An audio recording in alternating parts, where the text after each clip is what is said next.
نحمدہ ونصلی علی رسولہ الکریم۔ پچھلے کئی ہفتوں سے درس چل رہا ہے فعصوا رسول ربہم فاخذہم اخذۃ رابیہ، ان آیات پر درس چل رہا ہے کہ پچھلی امتوں میں بہت ساری امتوں نے رسول کی نافرمانی کی، رسول کی نافرمانی کی۔ فاخذہم اخذۃ رابیہ، اللہ فرماتے ہم نے ان کو بہت بڑی پکڑ میں پکڑا۔ آج ہی یہ جو آیت میں نے پڑھی ہے اس سے متعلق آج ہی کا واقعہ سنا دوں۔ ایک صاحب امریکہ سے آئے، نوجوان لڑکا تھا، شاید بیان میں بیٹھے ہوئے بھی ہوں آج ملاقات کے لیے۔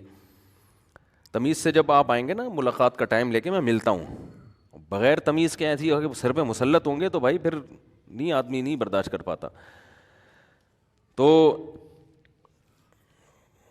ٹائم دیا تھا، میں نے کہا ٹھیک ہے بیٹھے، تو مجھے خود بہت کچھ سیکھنے کا موقع ملتا ہے۔ دیکھو میں نے خود بہت کچھ سیکھ لیا محترم سے۔ انہوں نے کہا کہ میں یو ایس اے میں ہی پلا بڑا ہوں، میں وہاں اسکولوں میں پڑھتا تھا، اور پھر بیچارے تھوڑا جذباتی ہو گئے، رونے لگے، کہنے لگے کہ آپ کے بیان کی وجہ سے میں اسلام پر آیا، ورنہ میں اسلام سے دور ہو چکا تھا۔ اور سارے آپ کے بیان میں انہی اعتراضات کے جوابات تھے جو اسلام کے بارے میں وہاں اعتراضات ہوتے۔ تو مجھے کہنے لگے کہ وہاں یو ایس اے میں جب میں اسکول میں پڑھ رہا تھا، ہمارے ٹیچر ایک دفعہ ٹیچر نے کہا، ایک سوال اٹھایا کہ بتاؤ کون سا مذہب ایسا ہے کہ آدمی پیٹ بھرنے کے لیے اگر چوری کرتا ہے، بھوک لگ رہی ہے کسی کو، پیٹ بھرنے کے لیے چوری کرتا ہے تو اس کا ہاتھ کاٹنے کا حکم دیتا ہے وہ مذہب۔ اب دیکھو کیسا نقشہ بنا کے پیش کیا نا، ایک تصور آپ کے ذہن میں آئے کہ ایک بھوکا بیچارہ نحیف سا ہے، بھوک تو برداشت نہیں ہوتی نا انسان، اور وہ ندیدہ بیچارہ کہیں سے پراٹھا اٹھا کے کھا لے، تو چور کا تو ہاتھ کاٹنے کا حکم ہے نا اس قرآن میں۔ تو سب نے بتایا، ہاتھ کھڑا کر دیا، بھائی اسلام، بھائی اسلام ہے، جو بھوکا آدمی بیچارہ مجبور ہو کے کہیں چوری کر لے تو اس کا کیا کیا جائے گا، ہاتھ، یعنی ایک دم وحشیانہ۔ یعنی آپ یہ اندازہ لگائیں کہ یعنی کتنے عجیب انداز سے، کتنے مؤثر طریقے سے اسلام کے خلاف نفرت دل میں پھیلائی جا رہی ہے۔ تو کہتے ہیں مجھے بھی علم نہیں تھا، میں نے بھی ہاتھ اٹھا لیا، ہاں بھائی اسلام، کہہ رہے کیونکہ میں اکیلا نہیں ہاتھ اٹھا تو سب مجھے ملامت کرتے، علم تھا نہیں۔ تو بعد میں پتہ چلا، میرا بیان میں سنا ہوگا یا کہیں اور سے سنا ہوگا کہ بھائی بھوک کی حالت میں کوئی بیچارہ غریب اگر روٹی چوری کر لیتا ہے تو شریعت میں اس کا ہاتھ کاٹنے کا حکم، یہ تو قرآن نے ایک حکم اجمالی بیان کیا نا، چور کا ہاتھ کاٹ دو۔ آگے تو پھر حدیث میں اور فقہ میں اس کی تفصیل ہے کہ کون سی چوریاں ایسی ہیں جو ہیں تو چوریاں مگر وہ اس نوعیت کی نہیں ہے کہ اس میں ہاتھ کٹے، کیونکہ جہاں حدیث میں آتا ہے کہ چور کا ہاتھ کاٹو، وہیں یہ بھی آتا ہے کہ ادرؤوا الحدود ما استطعتم، او کما قال صلی اللہ علیہ وسلم، کہ حد جو ہے نا، حد جیسے ہاتھ کاٹنا، 100 کوڑے لگانا، ان میں جتنی تم گنجائش پیدا کر سکتے ہو نا حد کو دور کرنے کی، وہ گنجائش پیدا کرو۔ سمجھ میں آ رہی ہے بات؟ جتنی گنجائش ہو، یعنی چور کو ویسے سزا ملے گی، لیکن ہاتھ ذرا سا بھی کوئی شبہ آ جائے نا، اس کے جرم کی نوعیت میں کمی ہو جائے اور آپ کنفیوز ہو جائیں کہ اب اس نوعیت کا ہمیں پتہ نہیں قرآن و سنت نے بتایا نہیں کہ ہاتھ کٹے گا کہ نہیں کٹے گا، تو اس کا مطلب ہے نہیں کٹے گا۔ سمجھ میں آ رہی ہے بات؟ اس کی مثال فقہا نے دی ہے کہ اگر شوہر، بیوی جو ہے نا شوہر کا مال چوری کر لے، چوری تو ہے، بڑا جرم بھی ہے، بیوی تو شوہر کے مال کی محافظ ہوتی ہے، خائن تو نہیں ہوتی نا۔ دیکھو ایک خاتون پڑوسیوں سے چوری کرے یہ بھی جرم ہے، شوہر کے مال سے چوری کرے اس سے بڑا جرم، لیکن اس پہ ہاتھ بولو نہیں کٹتا۔ وجہ اس کی یہ ہے کہ یہاں عورت یہ تعویل کر سکتی ہے، کر رہی ہے، لیکن اس میں یہ تعویل بنتی ہے کہ میرا نان نفقہ نہیں ہو رہا تھا، میں نے تو نان نفقہ لینے کی نیت سے چوری کی ہے، کہ شوہر کے ذمے میرے خرچے ہیں نا، تو میں نے اس لیے چوری کیا، ڈالڈا کا ڈبہ لوں گی میں اس سے، ٹھیک ہے نا، میں نے اس لیے چوری کی ہے کہ مجھے گھر کا پرووائڈ کرے گی، حالانکہ 100% غلط تعویل کر رہی ہے۔ لیکن فقہا کا اتفاق ہے کہ اتنی معمولی سا بھی شبہ پیدا ہو گیا نا تو اب عورت کا ہاتھ نہیں کٹے گا، کیونکہ میاں بیوی کا مال ایک دوسرے کے لیے حلال عرف میں سمجھا جاتا ہے، اور آپس میں ان کا اتنا قریبی ریلیشن ہوتا ہے کہ حرص جو ہے نا، یعنی حرص بھی نہیں ہے، حرص کا مطلب محفوظ مال کو چوری کرنا چوری کہلاتا ہے، تو مال محفوظ بھی نہیں ہوتا۔ اسی طرح شوہر اگر بیوی کا مال چوری کر لے، گناہ ہے بہت سخت، ہاتھ نہیں کٹے گا اس پہ۔ سمجھ رہے ہیں بات کو؟ اور بہت ساری فقہ میں اس کی مثالیں ہیں. قحط کے زمانے میں ہاتھ نہیں کٹتا. حضرت عمر کے دور میں قحط پڑا تھا نا, تو آپ نے چوروں کا سزا معطل کر دی تھی. کیوں بھائی, اب قحط پڑا ہوا ہے, کوئی بھی کسی کا مال چھین کے پیٹ آگ بجھانے کے لیے کھا سکتا ہے وہ. لیکن آپ دیکھیں اسلام کو کتنا غلط طریقے سے ڈیفائن کیا گیا. اسی طرح انہوں نے اور بھی کچھ اعتراضات کیے, تو انہوں نے بتایا کہ پھر بیان سنتا تھا تو اس کے جوابات مجھے ملتے چلے گئے. وہ ان کا مشہور اعتراض جو حضرت عائشہ سے نکاح کے بارے میں, کہ اتنی بڑی عمر میں اتنی کم عمر سے نکاح کیا. حالانکہ یہ تو رسول اللہ صلی اللہ علیہ وسلم کا کمال ہے کہ ایج کے اتنے ڈفرینس کے ساتھ بھی ایسی کامیاب ازدواجی زندگی گزار کے دکھائی ہے. اور امی عائشہ آپ سے بے پناہ محبت کرتی تھیں, اور اتنی غربت میں. کمال کی بات یہ ہے, آج اگر برابری کی شادی ہو اور بندہ غریب ہو جائے تو کامیاب شادی بھی کیا ہو جاتی ہے, ناکام. ادھر ایج کا اتنا فرق اور گھر میں فاقے چل رہے ہیں, اور نبی صلی اللہ علیہ وسلم امی زوجہ کو طلاق کا اختیار بھی دے رہے ہیں, اور طلاق اس معاشرے میں بری بھی نہیں سمجھی جاتی. ان کو پتہ ہے طلاق کے بعد درجنوں رشتے مل سکتے ہیں مجھے. اس کے باوجود وہ کہہ رہی ہیں کہ افی کا اشاورو, آپ کے بارے میں کون مشورہ کرے گا کہ طلاق لینے کے لیے نہیں, یعنی رہنا ہی آپ کے ساتھ, یہ دو رائے ہو نہیں سکتی. تو یہ تو پیغمبر کا کمال ہے, نبوت کے کامل ہونے کی دلیل ہے. اس پہ تو گوروں کو چاہیے تھا, کہتے ہیں یار یہ ہمارے اندر صلاحیت نہیں ہے, نہ میرے اندر یہ صلاحیت ہے نہ آپ کے اندر یہ صلاحیت ہے. یہ تو اتنا پیغمبر کی پاک سیرت تھی کہ ایک نو عمر آپ کے نکاح میں آئیں, اور اس قدر آپ صلی اللہ علیہ وسلم سے محبت کی. میں اکثر ایک واقعہ بیان کرتا ہوں نا, کہ نبی صلی اللہ علیہ وسلم ایک سفر میں تھے. یہاں بھی ہے کہ اونٹ پہ نا سواری میں, وہ کیا کہتے ہیں اس کو یار, مجھے تو وہ جو رکھتے ہیں نا سواری, ڈولی, پالکی کہہ لیں. ایک میں حضرت سودا بیٹھی تھیں اور دوسری اونٹ پہ حضرت عائشہ رضی اللہ تعالیٰ عنہا تھیں. تو ان میں بھی دیکھو حیا کی وجہ سے نا اس طرح سے عموماً ایسا ہی ہوا کرتا تھا کہ عورت اس کے اندر ہو, وہ کیا کہتے ہیں یار اس کو, ڈولی کہہ لیں کیا کہہ لیں, ہمارے یہاں تو ہوتی نہیں ہے تو مجھے نام ہی نہیں پتا,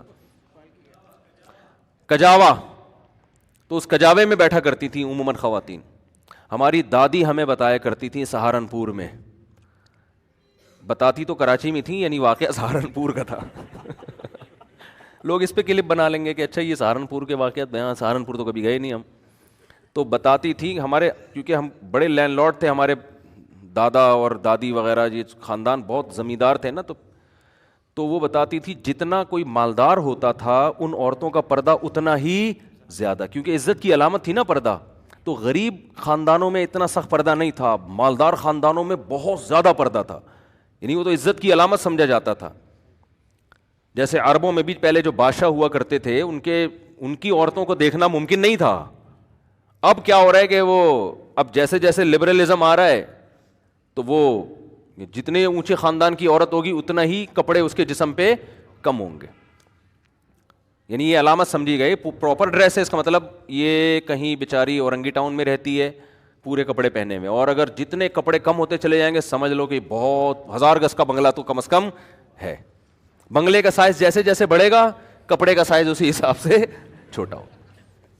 اور کمال کی بات یہ کہ ان اکثر مالدار خواتین کے لباس پہ پیسہ بہت لگتا ہے, لباس نہیں لگتا.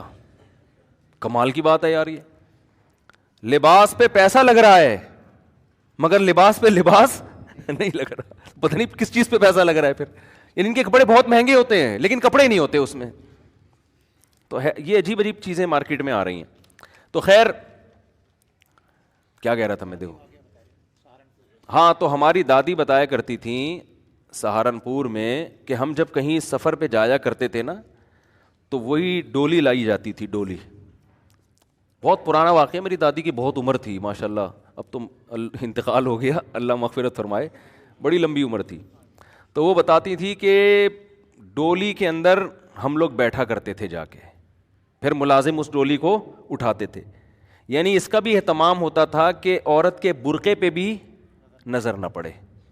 اور وہ تو شاید آپ کہیں یہ تو بہت زیادہ مبالغہ ہو گیا, وہ کہتے ہم جب گھر سے نکلتے تھے نا تو دونوں طرف سے گھر پہ چادر لگائی جاتی تھی, یعنی گھر کے اس طرف بھی چادر اور اس طرف بھی چادر. یہ بڑی عورتوں کے یہ ٹھاٹ ہوا کرتے تھے کہ جی ہمارے برقعے پہ بھی نظر نہیں پڑے گی کسی کی. اور اس طرح کا پردہ بعض صحابیات سے بھی ثابت ہے جن کو المخدرات کہا جاتا ہے.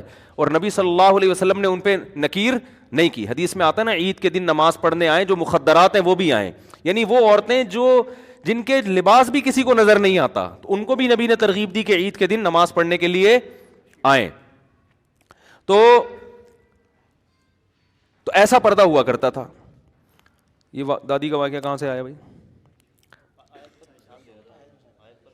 یار ابھی سے یہ حافظہ ہو گیا یار, یہ میں کیا کروں گا ترقی یار. اصل میں میرا دماغ اتنا تیزی سے چلنا شروع ہو رہا ہوتا ہے نا کہ وہ پیچھے کی ساری چیزیں دائیں بائیں ہو رہی ہوتی ہیں. کیا بول رہا تھا میں, یعنی یہ بات شروع کہاں سے کی تھی میں نے؟ کجاوے سے بات تو شروع کی تھی.